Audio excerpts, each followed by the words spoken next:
श्री बिल्वेश्वर महादेव। आदि कल्प में ब्रह्मा जी के ध्यान करने से लोक हितार्थ कल्प वृक्ष उत्पन्न हो गए थे। इन वृक्षों में से बिल वृक्ष को ही श्री वृक्ष कहा जाता था। जब यह उत्पन्न हुआ तब इसके मूल में ब्रह्मा ने कंचन ब्रह्मा ने एक पुरुष को बैठे देखा। वह पुरुष श्री वृक्ष का रमणीय मधुफल निरंतर भक्षण कर रहा था। उसने एक सेना नायक के जैसे कवच कुंडल धारण कर रखे थे, उसका नाम था बिल्व।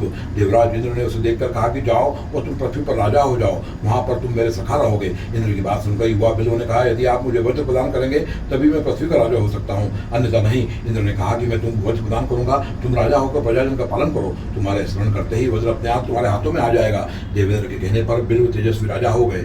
विप्र ऋषि ब्राह्मण धर्मात्मा कपिल राजा के सखा थे। महर्षि कपिल राजा को ज्ञान की बात सिखाया करते थे। एक दिन उनमें बातचीत के बीच विवाद होने लगा तथा बिल्व कहने लगा कि राजा ही श्रेष्ठ होते हैं। तब महर्षि कपिल कहते हैं कि ब्राह्मण ही जगत में श्रेष्ठ हैं, वे राजाओं के भी पिता हैं। इस प्रकार का विवाद होने पर राजा बिल्व ने महर्षि कपिल के मस्तक पर वज्र प्रहार किया। उससे उनका शरीर दो भागों में छिन्न हो गया। तथापि ब्रह्म विद्या के प्रभाव से कपिल ऋषि अपना शरीर पुनः धारण करके भगवान शिव के पास चले गए तथा विभिन्न स्तोत्रों से उन्होंने भगवान शंकर की आराधना करी। तब भगवान शंकर ने उन्हें वज्र से नाश न होने का वर दे दिया। यह वर पाकर कपिल मुनि पुनः बिल्व के पास गए तथा उसके सखा बन गए। लेकिन फिर से उन दोनों के बीच में पूर्व के जैसा वाद विवाद होने लगा। इस पर राजा बिल्व ने महर्षि के ऊपर फिर से वज्र प्रहार किया। इस प्रहार से महर्षि कपिल के ऊपर किसी तरह का आघात नहीं हुआ। तब बिल्व ने कपिल मुनि का वध जानकर भगवान विष्णु का आह्वान किया। तब भगवान विष्णु राजा बिल्व से कहते हैं कि तुम वर मांगो। तब राजा बिल्व कहते हैं कि हे प्रभु, यह कपिल मुनि कहते हैं कि वह किसी से भयभीत नहीं होते, लेकिन आप ऐसा करिए कि वो यह कहें कि वो भयभीत होते हैं। तब भगवान विष्णु महर्षि कपिल से कहते हैं कि आप भयभीत होते हैं, ऐसा राजा बिल्व को कह दीजिए।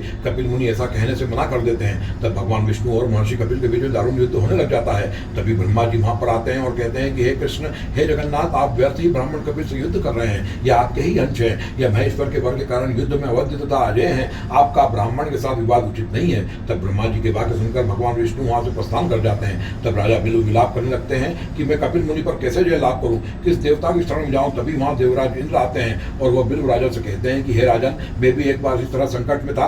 तब मैंने देवगुरु बृहस्पति द्वारा बताए गए महाकाल वन में स्थित एक लिंग की आराधना करी थी। उसके फलस्वरूप मैंने शंबरासुर का वध संपन्न किया था। इसलिए आप भी महाकाल वन के पश्चिम दिशा की ओर जाकर इस क्षेत्र में वरुण द्वारा पूजित लिंग की आराधना करिए, इससे आपके सारे मनोरथ पूरे होंगे। तब राजा बिल्व महाकाल वन में आकर इस पवित्र क्षेत्र के पश्चिम की ओर स्थित लिंग का दर्शन पूजन करते हैं। तभी महर्षि कपिल भी वहां आ जाते हैं और वो देखते हैं कि बिल्व पुनः पूजन कर रहा है। तब कपिल बिल्व से कहते हैं कि हे राजन बिल्व, मैं आपके द्वारा जीत लिया गया।